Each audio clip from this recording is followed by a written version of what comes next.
Of cycle 4. Try to look for each other. This will be the winner. This will be the winner. Ismailado.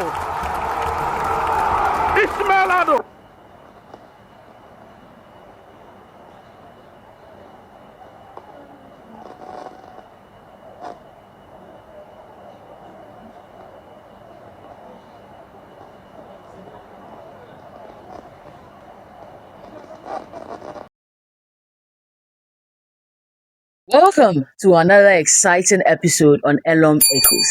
Say what? Clack it, clack it, clack it. Today's story is inspired by Ghana's sports. And so, let's get right into it. Elorm echoes. Every story has a voice.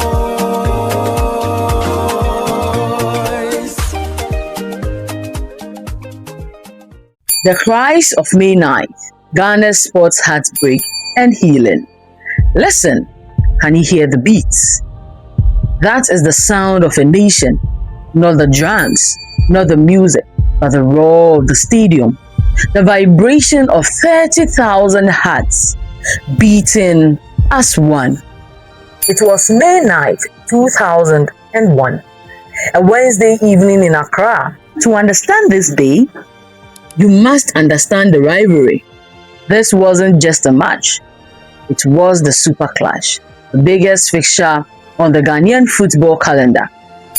On one side, the oak tree, Accra Hearts of Oak, the defending champions of Africa.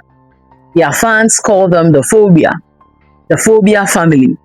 On the other side, the Porcupine Warriors, Asante Kotoko, the pride of the Asante kingdom, their war cry, Kum Apim, Apim Beba. If you kill 1,000 will come. The stadium was a sea of red, yellow, green, and white. Officially, 35,000 people squeezed into a space built for far fewer. Unofficially, many believe it was closer to 50,000. Tickets were sold out weeks in advance. Men climbed walls. Women pushed through gates. Children sat on their fathers' shoulders just to have a glimpse at the pitch. In the tunnels, the tension was thick enough to taste. You had legends on that pitch. Stephen Odro, the magician of the midfield for Kotoko, and Charles Taylor, the terror of hearts. The air didn't just feel like a game. It felt like history waiting to be written. For 70 minutes, it was a tactical chess match. Hearts pushed, Kotoko absorbed. The crowd swayed like single organisms. Then, the storm broke. In the 70th minute, Kotoko's Lawrence Ejay struck first. The away fans erupted, a red wave of joy. The Porcupine Warriors were ahead, 1-0. You could feel the air leave the home supporters' lungs. But never doubt the Phobia spirit. With only minutes remaining, the prolific Ismail Adu, a man who seemed to have magnets in his boots, rose to the occasion. In the 81st minute, he equalized.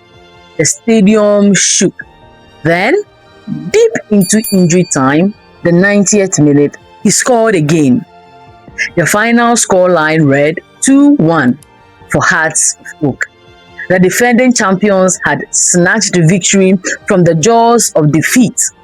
As the final whistle echoed across the flood-lit pitch, frustration boiled over among the Kotoko fans. A few plastic seats were ripped from their boats and tossed onto the running track. A handful of bottles flew. It was a minor disturbance, the kind seen in 50 stadiums around the world that same week. But what happened next was not a failure of fans. It was a catastrophic failure of judgment. The police, fearing a full-scale riot, launched canisters of CS gas, a common tear gas, directly into the hearts of the crowd. Close your eyes and imagine this. You are standing in a crowd of thousands. The air is hot with sweat and noises. Suddenly, the air turns to acid. Your eyes burn like fire. Your throat closes. You cannot breathe. You cannot see the person next to you. You hear children screaming, mothers calling names that disappear into the chaos. You run for the exit. The only place you can find air. Your lungs are begging. Your legs are moving, but you don't feel the ground. But when the fans reached the gates of the North Hills and the South Stand, they met cold, unyielding steel. The gates were locked. Let me say that again. The emergency exits were padlocked, chained from the outside. Some witnesses later said they saw police officers standing on the other side watching. In the stampede that followed, there was nowhere to go but down. People were piled on top of one another in the narrow, dark stairwells designed for maybe 100 people, now holding 500. They didn't die from fire. They didn't die from bullets. They died because there was no more oxygen to breathe. By the time the gates were finally broken open by fans, not by police, 126 lives had vanished. 126, among them a 2-year-old boy, a grandmother who had come to watch her grandson play, a young man who had just proposed to his girlfriend at halftime. Doctors later described the cause of death as compressive asphyxia, the weight of a tragedy too heavy for the human chest to bear. The day after, Ghana woke up to a silence so loud it hurt. Radio stations played nothing but funeral dirges. The national flag flew at half-mast. President John Agyekum Kufuor declared 4 days of national mourning. The Confederation of African Football, CAF, suspended Ghana from international competition, but the deepest wound was invincible. The immediate fallout was swift. 5 police officers were charged with manslaughter. Their trial dragged on for years. In 2008, they were all acquitted, a decision that left a wound of injustice in the hearts of the families. No one ever went to jail for their 126. The true sentence, however, was served by the fans. For nearly 15 years, the Accra Sports Stadium became a ghost ground. The fear, attendance dropped by over 60% in the years following, where 35,000 once raw, barely 5,000 whispered. A whole generation of parents raised their children to fear the stadium. Don't go to the football, they would say. It's a place of death. Children who never saw May 9th inherited the terror. Local vendors, women, selling fried yams, men with coolers full of ice water, jersey sellers lost their livelihoods. The clubs themselves, Hearts and Kotoko, saw their revenues collapse. One survivor, a man named Kwame, described it this way. For 10 years, I could not hear a crowd cheer without my chest tightening. I would be at a wedding and the clapping would sound like a stampede. The beautiful game had lost its soul. So how did we get back to where we are today? How did we find our voice again? How did we revive from the tragedy? Again, it started with a promise, not from government, but from the people. The stadium was renovated. The infamous gates, the ones that remained locked, were removed entirely and replaced with wide modern exits that swing open automatically. Electronic ticketing was introduced to prevent overcrowding. The running track was cleared. Emergency lighting was installed. Every May 9th, the May 9th remembered Foundation led a figure like Herbert Mensah, the Asante Kotoko chairman, during the disaster, hold walks, candle lights, vigils, and charity events. They built a permanent memorial wall at the stadium. They turned mourning into a movement for safety.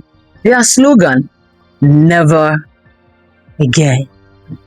In 2019, a grassroots campaign called Bring Back the Love swept across Ghanaian social media. Young people, a new generation, unburdened by the direct sight of that night, began sharing photos of themselves at matches. They brought drums, they brought flags, they brought the heartbeat back. By the late 2010s, attendance began to recover, not to 35,000, not yet, but to 15,000, then 20,000. The Accra Sports Stadium slowly stopped being a tomb and started being a temple again. And in the powerful symbol of healing, the Ghana Football Association introduced mandatory safety drills at all league grounds. Every turnstile is now counted. Every gate is now tested before kickoff. We tell this story not to make you sad, though sadness is part of it. We tell it to make you vigilant. The 126 are not just numbers, they are names. They are mothers, they are fathers, sons, and daughters. They are the 2-year-old boy who never learned to kick a ball. They are the grandmother who came to cheer one last time. We play for the 126.